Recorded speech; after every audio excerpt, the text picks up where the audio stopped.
Activité institutionnelle à l'instant, Jean-Fidèle Otando, ministre d'État chargé du budget et des comptes publics, était hier à l'Assemblée nationale défendre le projet de la loi de finances 2018. C'était à la faveur d'une audience conjointe organisée par les honorables députés de la Commission des finances, des budgets et des comptes publics. Jules Daflor, Odembe pour le compte rendu.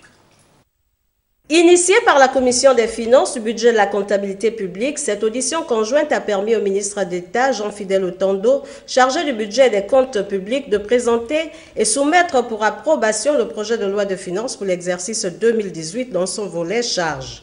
De prime abord, le ministre d'État a expliqué l'exécution du budget de l'État en recettes et en dépenses de l'année précédente avant de s'appesantir sur les prévisions de cadrage macroéconomique et budgétaire actuelles. Toutefois, l'exercice 2018 affiche des opérations équilibrées en ressources et en charges susceptibles de permettre à l'exécutif d'honorer ses engagements. Pour l'exercice budgétaire 2018, la recette du budget de l'État s'établirait à 1842,6 milliards de francs CFA contre 1714,6 milliards de francs CFA, soit une augmentation de 128 milliards de francs CFA, expliquée par les effets attendus du renforcement des mesures de mobilisation des recettes fiscales et douanières. Élaboré selon les exigences du collectif budgétaire 2017, ce projet de loi de finances coïncide avec la mise en œuvre du plan de relance économique proposé par le gouvernement avec l'appui du Fonds monétaire international, en abrégé FMI, pour une nouvelle gouvernance financière.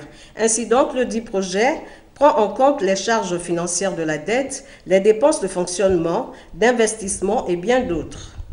Les dépenses budgétaires, quant à elles, se chiffreraient à 2032,7 milliards de francs CFA contre 1886,7 milliards de francs CFA, soit une augmentation de 146 milliards de francs CFA, traduisant les efforts entrepris pour mieux retracer dans la comptabilité budgétaire les dépenses liées aux recettes affectées. Préoccupée par le bien-être des populations, la représentation nationale a posé plusieurs questions visant à favoriser la croissance économique.